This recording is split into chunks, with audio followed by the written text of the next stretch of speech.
Okay, so I think we might have everyone. Tom Adams is teaching, so he's going to come in and out perhaps.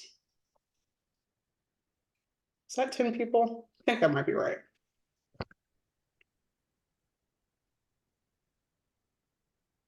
Okay, so we will go ahead and get started. 34 is not a super well-rounded number, but I'm going to round that up to 35.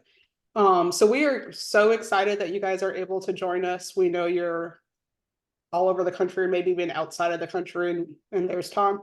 And we have different time zones. So I'm already impressed with this applicant pool that you guys made it at 12 o'clock Eastern. I know that means this as early as 9 for those of you who are on the West Coast. So thank you for being here. More people are still joining. I'm going to go ahead and share screen.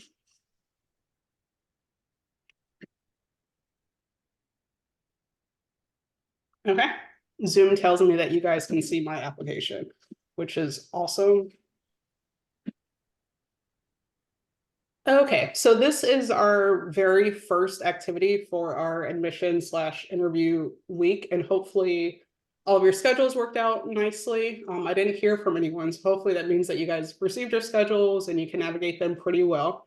So for this overview, I have some slides that I'm going to go through, and then you're going to hear briefly from all of the faculty in our program, and then I'm just going to open it up for a Q&A. So as promised on your schedules, we won't stay for the full 60 minutes. We're going to wrap things up at least 5 minutes to the hour just to give people a break if they have something scheduled immediately after this. So again, thank you for being here. We're so happy to have you with us this week.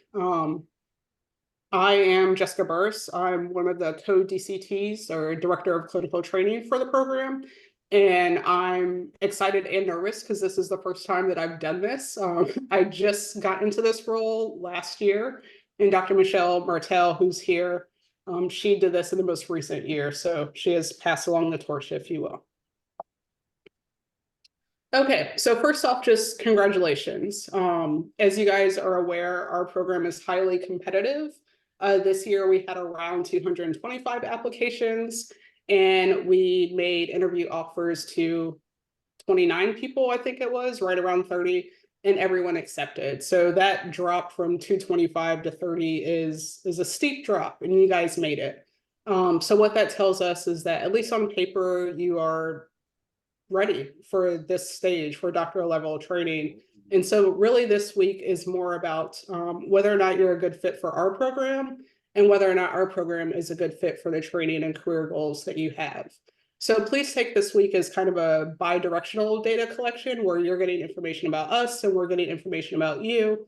And then on Friday, we'll be making at least some preliminary decisions about who we would like to make offers to, and hope again that by the end of this week, you have all the information that you need.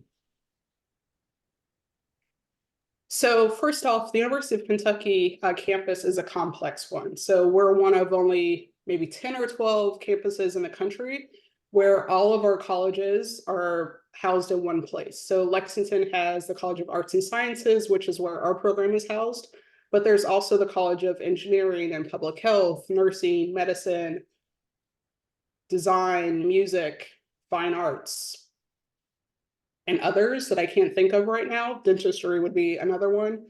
Agriculture is yet another one. And the reason why I bring this up is because it increases the number of kind of ways in which you can learn and study on our campus.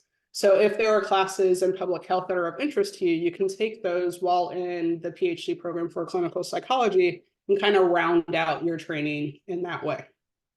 Also, I think Lexington is pretty cool. So Lexington is not in the Midwest. It is the Southeast. You may get into arguments about people, so just trust me on that. And even though we have snow outside right now, it should go away, and I'm hoping that it never comes back. So we have more of that Southeast sort of climate. The winters are normally mild. I won't talk about last week, but the winters are normally mild. Things are pretty good here. There's tons of stuff to do. There's lots of good places to eat, lots of good places to drink, and just other things that are going on in Lexington and Fayette County. If you go outside of our little like city, which is not that little, it's about 350,000 people. Within a day's drive, you can get to Louisville, Indianapolis, Asheville, Nashville, other places that if we don't have it, they probably have it there. So again, easy to get to. There's tons of stuff to do outside. If you're more of like a naturalist and you like hiking or fishing or being on lakes, those things are available to you as well. And then of course, bourbon. Hopefully you already know this as well, but we are duly accredited by both APA and PCSAS. And there's a couple of fun facts on the slide there. The reason why we maintain both of these accreditations is because they both reflect things that we really care about and value and things that we prioritize equally. So science is really at the forefront of everything we do. It's at the forefront of the decisions that we make in a clinical space, but of course we also are producing scientific articles and presentations at a very high clip. So it's really kind of embedded in everything that we do. That said, clinical training and clinical experience are also very important to us, and science is infused in that work as well.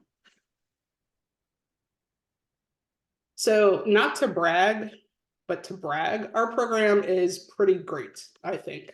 So my mentor used to say that the point of a clinical psych PhD is to allow degrees of freedom, meaning that you should have options and lots of opportunities available to you at the point at which you graduate. And I think that's true for our program. So we have breadth of training, but we also allow specialization. So if you're someone who's interested in health psychology or neuropsychology, we have a session on that tomorrow that speaks about the concentrations that we offer in those areas. If you're someone who's interested in pediatric clinical psychology, there's training, both clinical and research in that area too. Again, because our campus has lots of colleges all in one place, there's a graduate certificate in diversity and equity. So if that's something that you value, you want more formalized training in that, you could do that certificate as well. And then there's also a large like substance abuse research enterprise on our campus. And so you could specialize in that area too. So this is all to say that whatever is of interest to you, more likely than not, you would be able to really focus on that while you're here, while still getting breadth of training in clinical psychology. Sorry, I'm just looking at the chat. Okay. So the other thing that I want to say is that our students graduate and the attrition is very low. So if someone comes here and then in year 3, they decide that really they want to be a lawyer, they probably shouldn't be in our program anymore. But if someone comes here and they're like, I really want an R1 research intensive academic job, I want to just write grants and get grants and do independent research. And then in year 3, they're like, you know what, that's not really what I want to do. I think maybe private practice is for me. That's fine. Both of those career paths are available through the training that you get on our campus and in our program. So most of our graduates do work in academic settings, whether it be a traditional psych department in arts and sciences, or in a psychiatry or behavioral science, or even public health department on an academic medical campus. But people also work in private practice or in like VA hospitals, things of that nature. So again, both academic and community-based jobs are available to people that graduate from our program. Historically, we've been able to support our students financially for every year that they're on campus, whether that's 4 or 5 or 6 years. That's something that we try and do. And our current stipend is right around $21,000 for the 9-month period. So thinking about the fall and the spring semesters. We try and support our students financially in the summer as well. The amount of funding that's available can vary from year to year and across different placements. But again, we try and support our students in the summer. Another thing that's important to us is inclusivity. So our students matter to us. We value their opinions, we value their perspectives. And so we are constantly getting data from our current students and our graduates. And that's really informing our kind of iterative quality improvement efforts. And we're responsive to it as well. So we don't just collect data and then sit on it, but then we have conversations like, help us understand this, or what could we do differently? How can we make this better? And there's lots of means by which we collect those data. So one thing that hopefully you'll see or here is that we treat our students like junior colleagues. When they come to our campus and they join our program, it's less of a Dr. Boris situation and more of a, hey, Jessica, can I talk to you about such and such? We try and be easily approachable. We act like real humans and not kind of academics with door closed. And so you see kind of a good relationship, I think, between faculty and students within our program. Okay, so not to brag too much more, but maybe just the right amount. In terms of the number of publications our students have, the number is a lot. I didn't want to spend time trying to come up with the exact number, but just trust that our students who are interested in research and interested in publishing are able to do that. And they're able to work in like whatever lab of their primary mentor, but there's also collaborations across labs within our program, across labs within the department, and across labs across the campus. In terms of clinical hours, our students get around 1,000 to 1,500 hours, the point at which they're applying for internship, and most of those are direct contact hours. In other words, it's face-to-face time with patients. That next point is about money. So even though we fund our students through research assistantships or teaching assistantships or even fellowships, some of our students go out and get their own money. So they may get a pilot award to support their dissertation, or they may apply for a fellowship award from the APA or NIH and get their own fellowship funding and kind of pay their own way through the program. And then our internship match rate is 100% for the past 9 years. We have 5 students who are going through the match process now, and with any luck, all of them will match and will be at 100% for 10 consecutive years. And then finally, 93% of our graduates for the past 10 years have been licensed. And again, if you remember, a lot of our graduates are in academic careers, but still they're getting licensed again because they value the clinical training and what that brings to their research. And then our faculty are pretty cool. So we are hiring. We have a job offer that is out right now. We hope that person accepts and joins us in the fall. We did a call for a health disparities expert.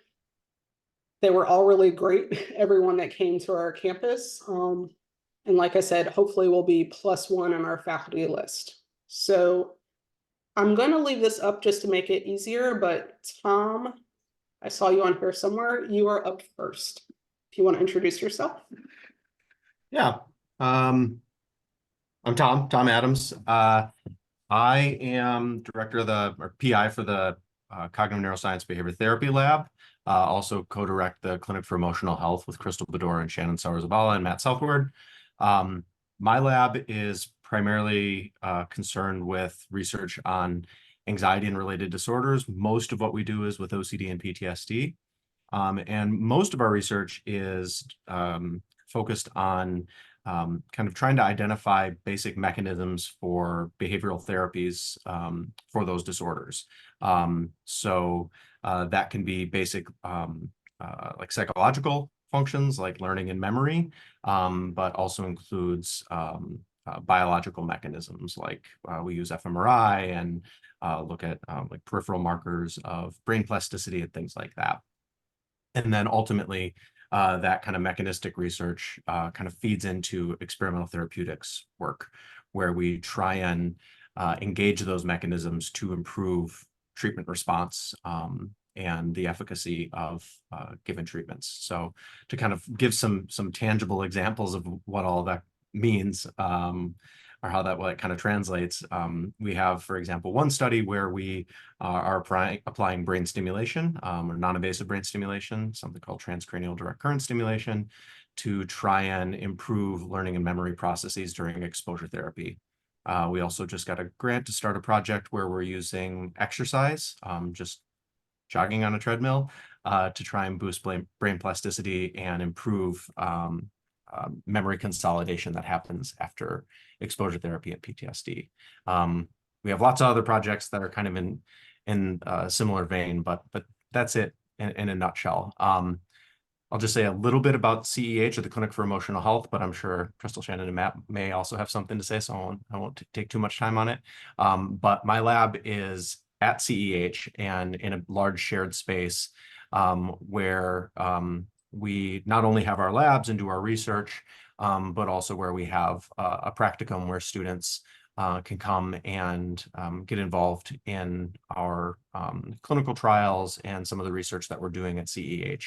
And so it's a really nice way to kind of bring together the science and the practice and provide clinical training in a way that really kind of is both scientific training and training in practice.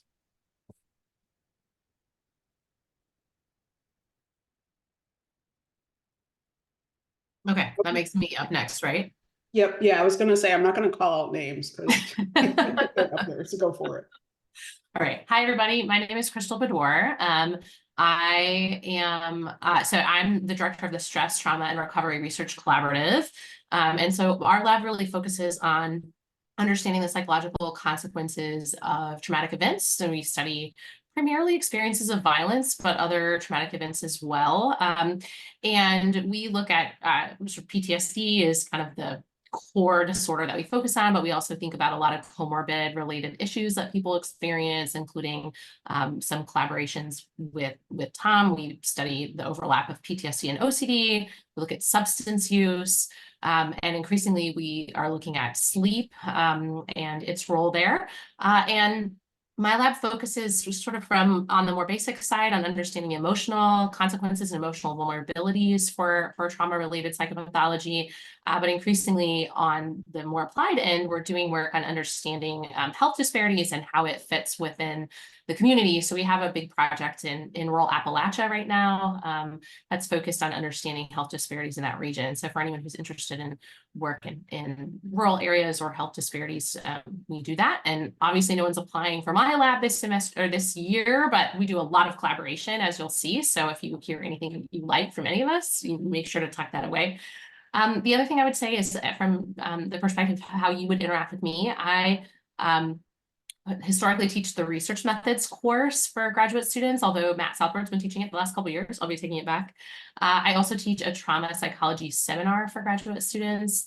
And then I have historically, or several years at different times, have run a practicum at CEH for clinical training for students that is open to all students. You don't have to be in one of our labs to do it. And that has been focused on learning trauma-focused treatments for PTSD. And then we will actually have a practicum for CBT for insomnia that's going to be starting up next year. So those might be some ways that you'd interact with me. Thanks. All right, I guess I'm up.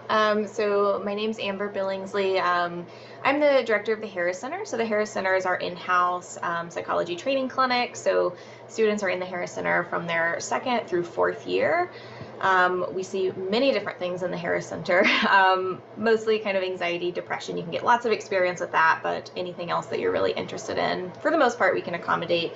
I actually don't take students in a research capacity, so I don't mentor students in that way, but I do work with all of our graduate students in the sense that I am supervising and running groups, and just as my role as the director of the Harris Center.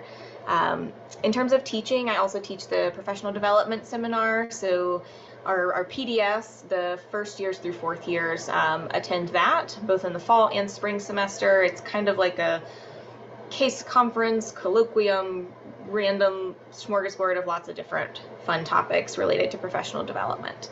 So yeah, that's me. I think that's all I got. Cool. So I'm up next. So as I said before, Jessica Burris. I would describe myself as a clinical health psychologist, and under that health psychology umbrella, I focus on cancer prevention and control. So I have like one foot in the psychology department, which is firmly rooted, and then my other foot is really over in the cancer center, which again is on the same campus. So I have like a 10-minute walk between offices. So my research looks at, is a diagnosis of cancer a quote unquote teachable moment for smoking cessation? So after someone finds out that they have cancer, are they more or less likely to quit, and kind of what are the barriers and facilitators of their doing so? The reason why I do research in this area is because it literally saves lives. So if someone is able to quit smoking successfully, then they will live longer after their cancer diagnosis than if they keep smoking. So it's kind of a game changer. I do research with people in arts and sciences, but also public health, nursing, and medicine on the campus. And so my students get kind of informal research mentoring from lots of disciplines, which I think is helpful for a clinical health psychologist. My interactions with you guys are, of course, as co-DCT, so I'm here only an email away as things come up. I also taught the survey of health psychology class. What else? That's been it as of late. I've been doing more at the undergraduate level as far as teaching. I think I'll hand it off to Justin next. Hi, everyone. I'm the clinical neuropsychology concentration coordinator. So those of you who are interested in that concentration, we do have an info meeting on it this week. But if you came here and were interested in that concentration, I teach those classes and I talk to people about careers in the context of neuropsychology, which is a specialization within the broader field of clinical psychology. In terms of research, my primary area of interest is recovery from traumatic brain injury. Since arriving in Kentucky, I've transitioned my research focus to traumatic brain injury in the context of intimate partner violence. So that has been a new avenue of research for me, and that's kind of the primary focus that I've taken at the moment. I also do research on general psychometric approaches to understanding cognitive impairment with an interest in Spanish-speaking populations and cognitive decline, how to detect cognitive decline in high-functioning older adults. So if you're highly intelligent, it's going to take you a very significant amount of decline until you arrive at having cognitive impairment. So how do we detect that early in someone who presents with a high baseline, like all of you? So that's me. And I guess I'll hand it off to Michelle.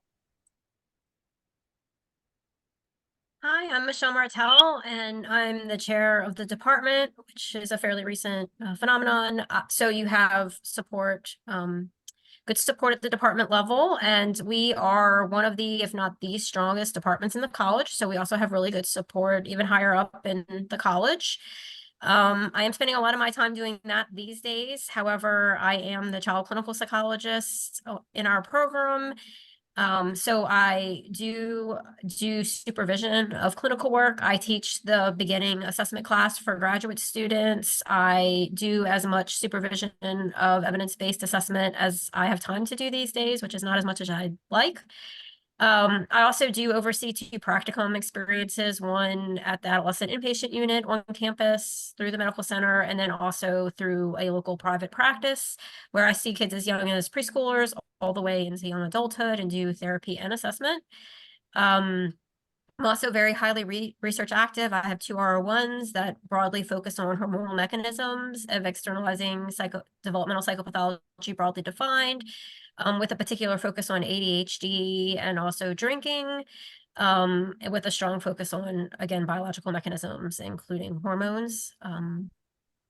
And lots of other research opportunities too, because I have colleagues who have lots of data at different time points in different developmental stages. So my research really spans preschool to young adulthood, just like my clinical work does. I think those are the highlights for me. I'll pass it on to the next person. That's me. I'm Shannon Sauer-Zavala. I am the director of the TIPS Lab, which stands for Treatment Innovation for Psychological Services. And the sort of too long didn't read is that our focus is on making treatment better, making it more accessible and making it more efficient. So we probably are doing the most applied work, I would say, in the department. We have really focused on, in terms of one, innovation on transdiagnostic treatment. So we often will do studies with the Unified Protocol. And more recently, we've been developing and testing a personality-based treatment for borderline personality disorder that more like maps onto the alternative model of personality disorder traits. Yeah, so that's I think the research. And then on the more clinical side, I supervise the BPD treatment program at the Harris Center. And so part of that is supervising folks to provide dialectical behavior therapy, or DBT. And then more recently, as we've been getting more evidence on our personality-based treatment for borderline personality disorder, students have the opportunity to provide that at the Harris Center as well. And then as Crystal and Tom mentioned, I also supervise at CEH, which is our research clinic. And so students from all labs have the opportunity to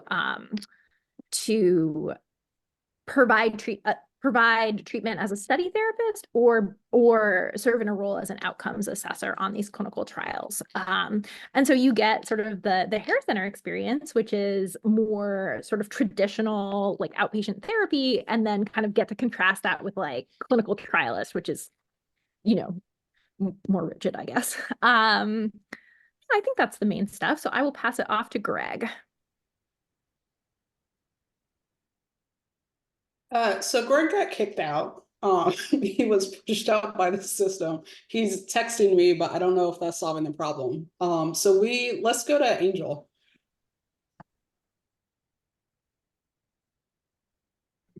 Hello, everybody. My name is Angel David Tormenta, and I am a second-year professor here at the University of Kentucky.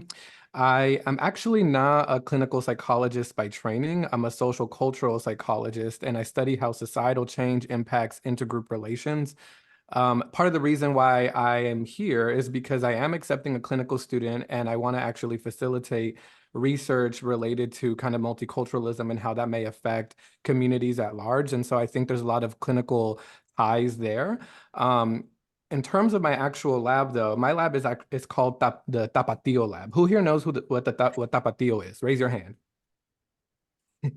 Okay, I see some hands. So let me see if I can tell you what Tapatio is. So Tapatio is actually a hot sauce, and it's a Latino hot sauce. The reason that I call my lab the Tapatio lab, Tapatio is an acronym. So in my lab, it's actually called the Theories and Answers for Prejudice, Angst, Threat, Identity, and Otherness lab. And in my lab, like I mentioned, I study societal change and how that impacts intergroup relations. But really, we study hot topics in research. So that's why I call it the Tapatio lab.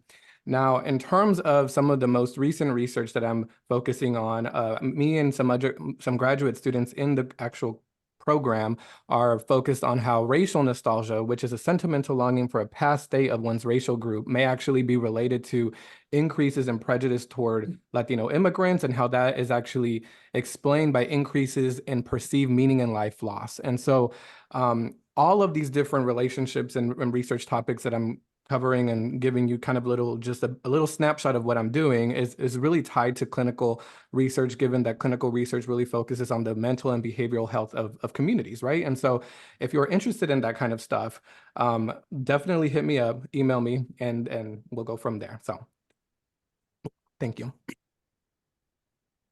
We don't tend to give out awards, but if we had an award for the best acronym, like hands down, I take part in my own like acronym generation, but Tapatio is really good.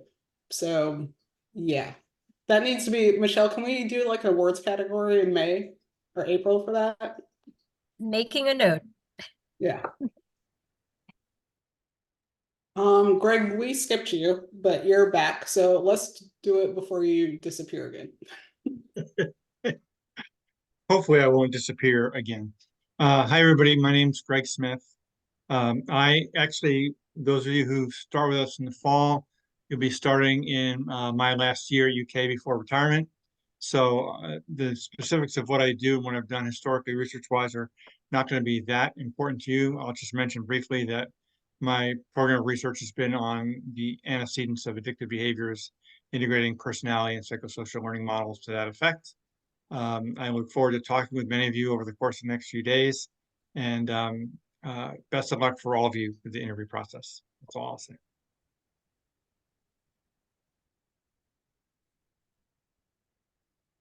I lost the chat that had the list. It's Tom. It's me? Okay. Yeah. I'm Tom Whittaker. I'm probably the oldest person in the faculty here. My area of work is an area of general personality, specifically the 5-factor model of personality, and then clinically applying it to personality disorders. And so my research going on for, I don't know how long, it has been concerned with understanding or reconceptualizing the American Psychiatric Association's personality disorder nomenclature in terms of the 5-factor model of general personality. I'm in fact right now working with faculty from other universities, Bob Kruger and Carla Sharp, and we have a proposal being considered by the Standing Committee of the American Psychiatric Association to shift the personality disorders to this dimensional trait model. This is in fact what's actually has in fact already been approved by the World Health Organization for the International Classification of Diseases. So if the rest of the world clinicians are making the shift towards diagnosing personality disorders from a dimensional trait model. I'm also involved with personality assessment, co-authored a number of different self-report inventories on personality disorders, and semi-structured interviews. For all of you, of those who enter the program, I teach 3 graduate level classes, psychopathology, required class, typically in the first year, and then, well, I guess history and ethics, 2 different classes. Those are actually essentially required as well by the APA. And actually, I'll just note that one of my current students is Alex, who probably is in the upper left-hand corner of your screen, and you'll be hearing a lot from her over this next few days. That's all I got. Thanks. So I was gonna flash up one last slide just because it was pretty and there's a horse on it, but I won't do that. So the slide basically said you have questions, we have answers. So we just want to open this up to Q&A. It could be about, you know, anything that I covered in the first 15 minutes or just kind of whatever else is on your mind. And we'll just try and answer your questions as they come. So just feel free to unmute yourself, or if you feel more comfortable, you can put it in the chat. We'll try and monitor that.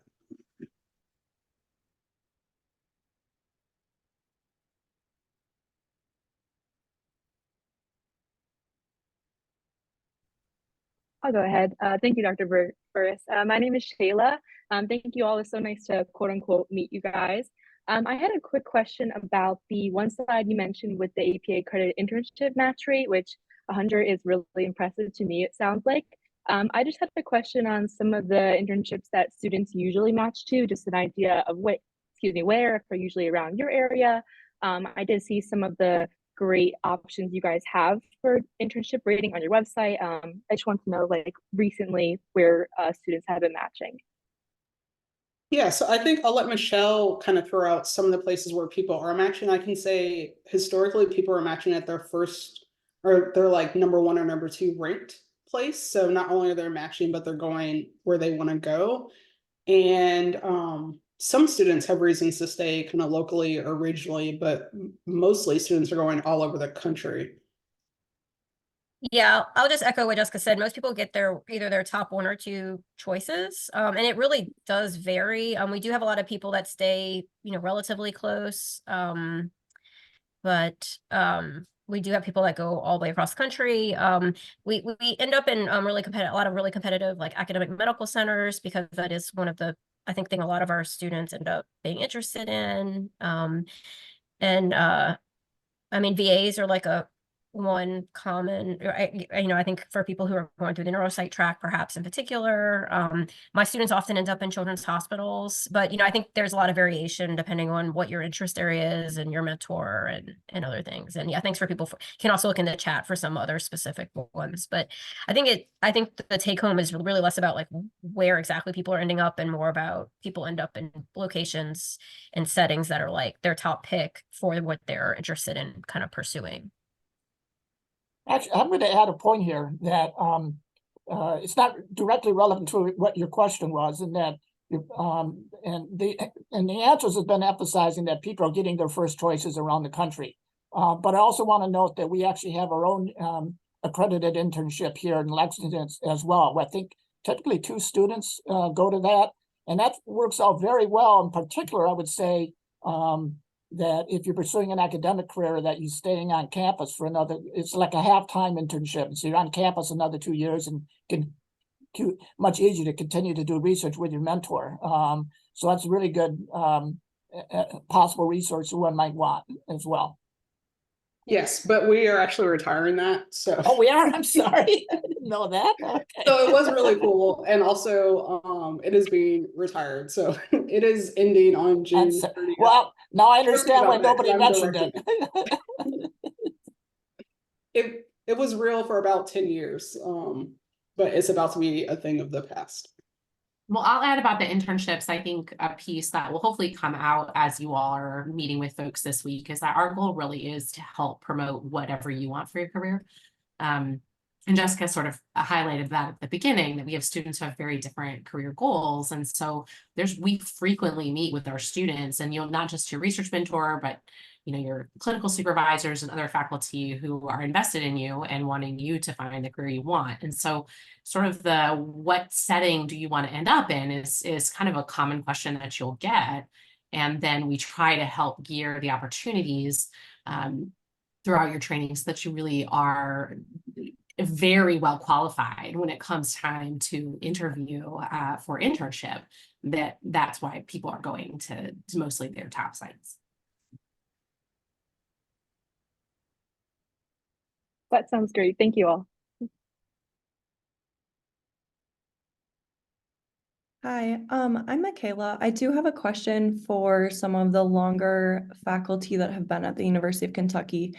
And that is just like, what has made the University of Kentucky a really unique place for you to continue your career in academics and research? And what has really drawn you to stay at the university? Well, I've been here since 1989. And although Tom has no idea how long he's been doing research, I will just note that when I started in 1989, Tom was a full professor. So, you can extrapolate from there. Although Tom hurtled through the ranks at a remarkably fast rate. Anyway, I have stayed for a few reasons.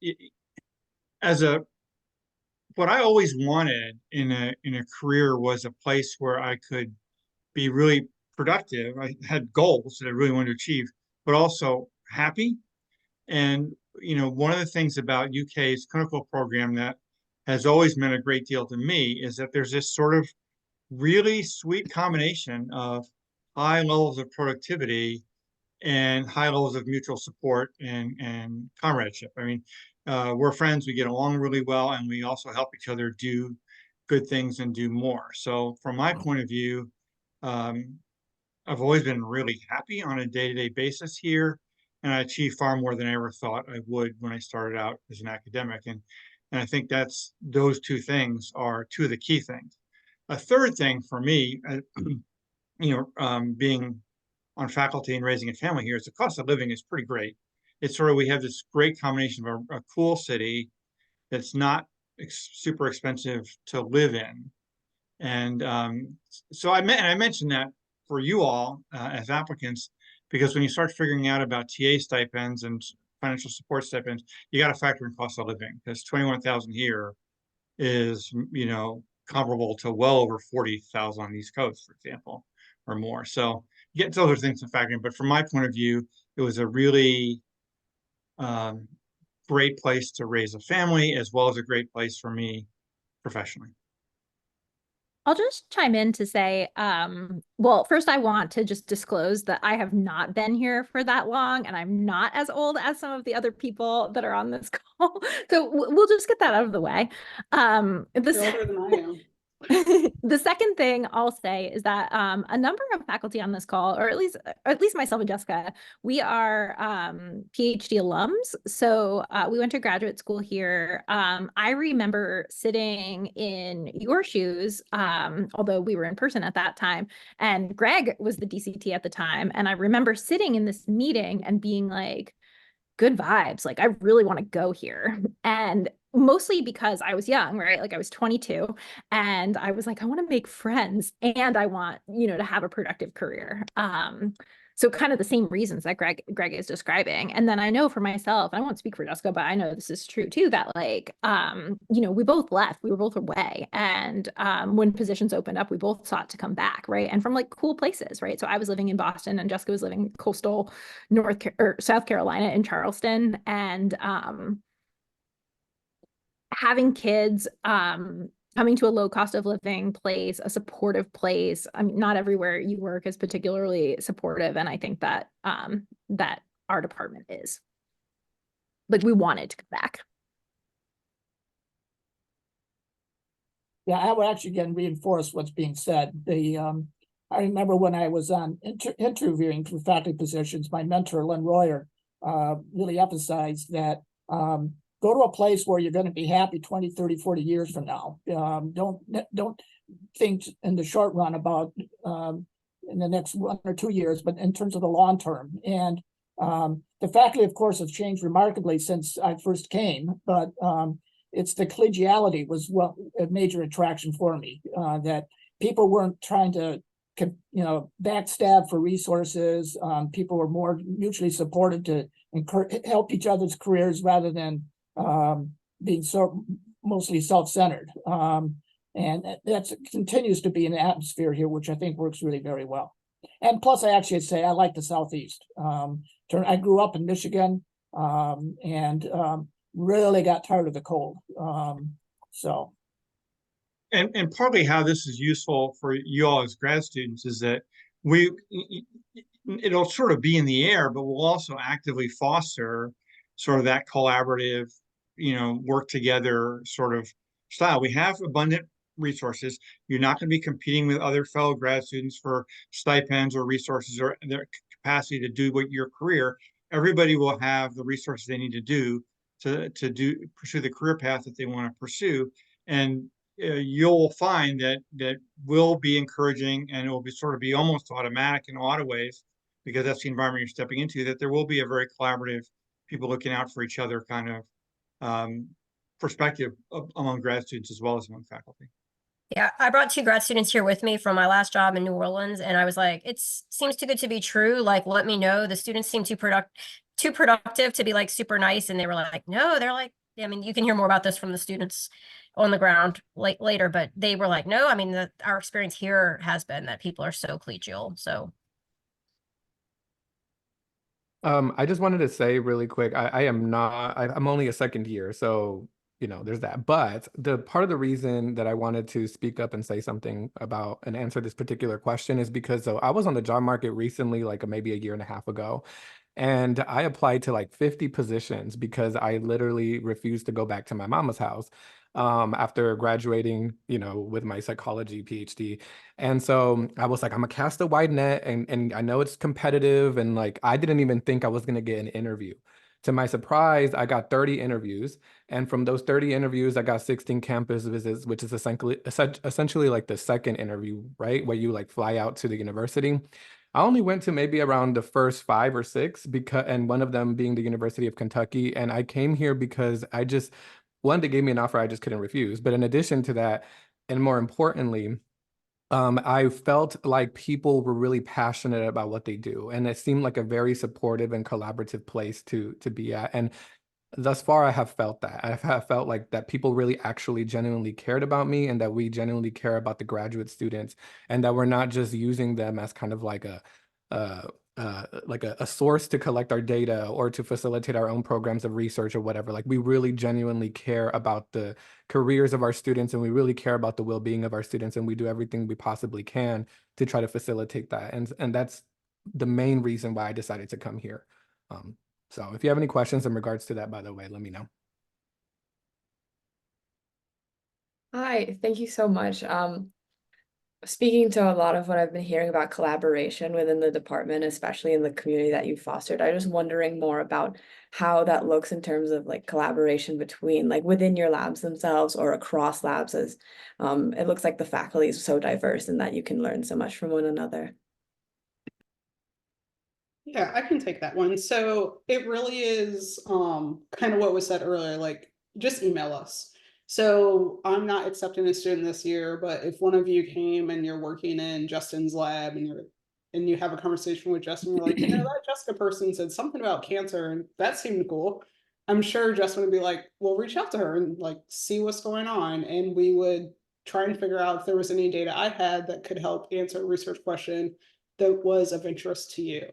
I think we all have, you know, our labs and our students, but we're not like keeping them locked away and not allowing them to meet or play with other people. It's like, go out and explore. And like Shannon said, like make friends, because we're all better for it. So as some concrete examples, Shannon and I met earlier, we're running a grant together, and if it gets funded, there will be students from her lab and my lab that would be supported on it. I'm a co-sponsor, co-mentor for one of Crystal's students for their dissertation, because the research methods had to do with some qualitative stuff, and Crystal doesn't do that, but I do, so it just made sense to partner and co-mentor that student. My student Will really is like all about that clinical work, and I don't do that anymore. So Shannon kind of stepped up to the plate and co-mentored him through his qualifying exam, which will be published using data that he collected and did during a practicum at CEH, the Clinic for Emotional Health. So that's just a few examples of the collaborative nature. It's not hard to work with other people, and we like it. Yeah, I'll add, I think that you'd find that most of our graduate students have at one time or another collaborated with multiple faculty, and that sometimes that's more informal, like just working on a paper together, but sometimes it's like a more of a formal co-mentorship model, and we're very open to that. And the other thing I would add is that you know, there are many other faculty across our campus, and it's part of the unique piece that Jessica was talking about the fact that we have a medical school and a college of public health and nursing and all of these places on campus that in many institutions is not the case, right? A medical school is going to be housed sometimes in a different city even than your traditional academic space. That we have a lot of students who have collaborative relationships with faculty to conduct research in other departments as well. We have a long history of doing that. So that's another really nice, I think, opportunity for our students. Ellen, you've been waiting patiently. Thank you very much, and I appreciate everyone's previous questions, is that they were very informative as well. Mine is about community and outreach, and I'm curious, how does the program engage with the local community or contribute to societal impacts through research or outreach programs? Amber, do you want to touch on that just from a Harris Center perspective? Yeah, sure. I think a lot of the research labs also do a lot of this like community outreach, but I can talk about it from sort of the perspective of our training clinic. So our training clinic serves kind of all of the bluegrass community. We serve a lot of low-income families in Kentucky. So at the Harris Center, we offer a sliding scale, but really it can slide all the way down almost to zero. So we don't turn patients away due to inability to afford care. And we try to advertise our services to more rural areas of the community. So not just the Lexington community, but we've recently started doing like Facebook advertisements for more rural areas of Kentucky to advertise for a few new therapy groups that we're starting. So in terms of community outreach in that way, we do serve kind of lower income families. I don't know, did anyone else have anything to add? Shannon, I saw you briefly unmute. Yeah, I have some thoughts on this. So I think I can start kind of like small with my research lab. So kind of similar to what Amber is describing. We treat people in our trials for free, which is great because a lot of people in our state, it's pretty rural, and like there are a lot of economic barriers. And so it's great to be able to provide free treatment. And like post-COVID, now we do so much over telehealth that we can reach people all over the state. So that's been really awesome. You know, I know Amber mentioned rural populations. So Kentucky has the Appalachian region, and that's like a really sort of unique, sort of like cultural area. And I know that several of us, Crystal and myself and Jessica, we have been doing some outreach in that area. Crystal and I have been, we've formed a community advisory board to kind of learn about mental health needs following. So about a year and a half ago, there was some historic flooding, and it's expected to kind of get worse with climate change. And so really talking to people affected by the flood, community leaders, to get a sense of like, what would be helpful? What do you need? And now we're looking at putting in a PCORI grant to support you sort of treatment accessibility for folks in the region. And then I'll just say, so Mary Beth McGavern, who's our co-DCT, she's on sabbatical. That's why she's not here. And I know she does a ton in the Lexington community. She works with refugees. And I know there is a Spanish-speaking clinic where she also does some outreach.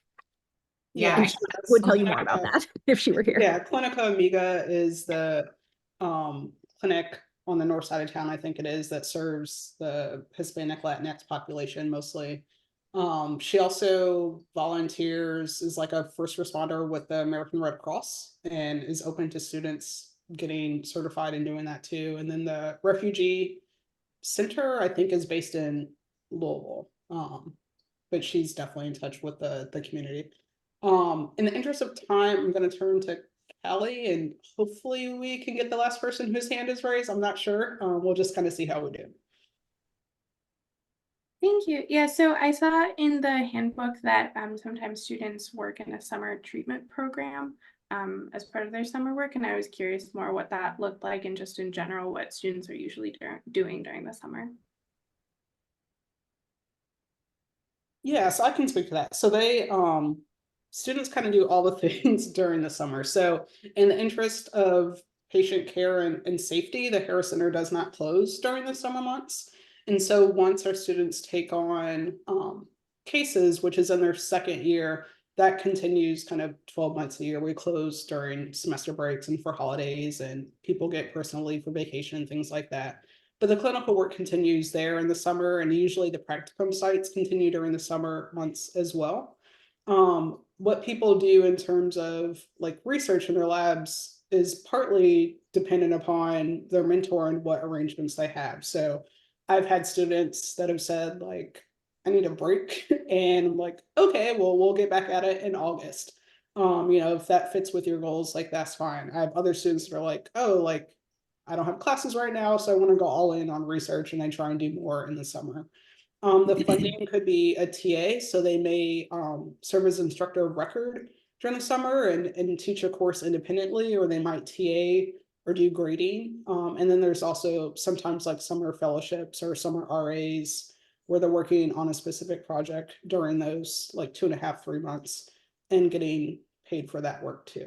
I didn't mention it before, but full time is 20 hours a week for RAs and TAs. So that's also true for the summer. So the hours don't go up just because it's the summer. Still 20 hours is considered full time. I'll just quickly add that my students routinely do STP in the summer, and we just work with you to make it manageable in terms of finances and everything else, because we think it's a great training opportunity. So again, this is like a good example of our program kind of flexibly meeting you and helping you achieve the goals you want.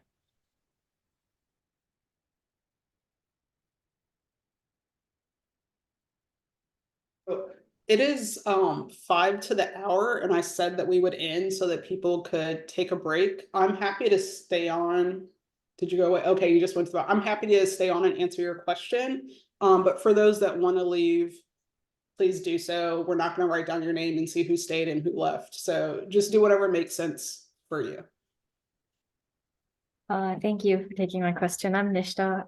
My question was about additional training or learning opportunities for students, like didactics or workshops. If over the course of the program you develop a very specific interest in like a statistical approach or a clinical approach, like what the program has to offer to support those interests. Yeah, so I'll say like the clinical training, there's just so many opportunities.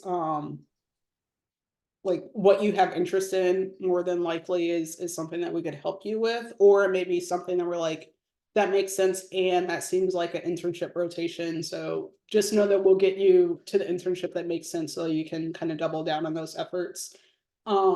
I mentioned the diversity and equity certificate that's available for graduate students, but there's also like a biostat certificate for people that want really strong kind of quant training, and then you can also get that informally.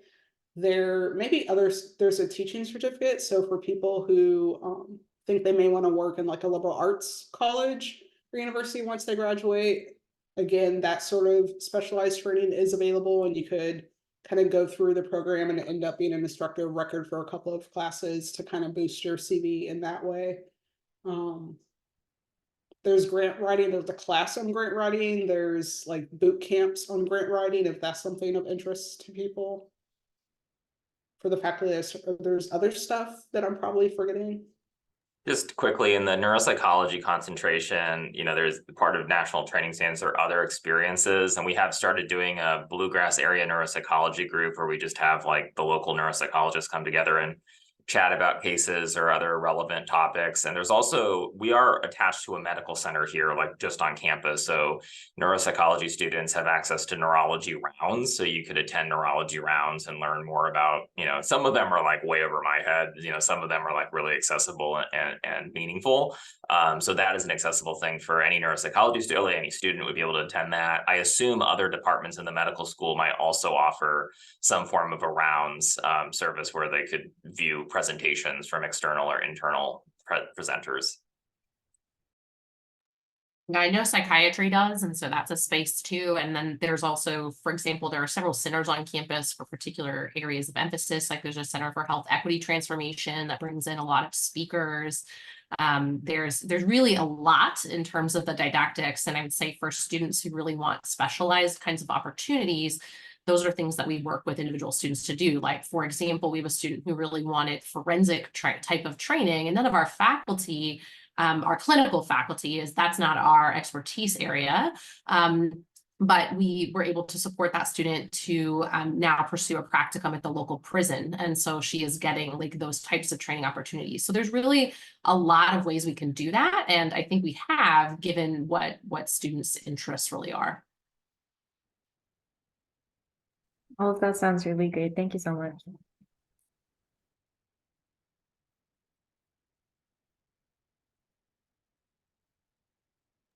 All right. I think Jessica had to go, so I will go ahead and let everyone else go. Good luck the rest of interview week, and I will see some of you all soon. Bye.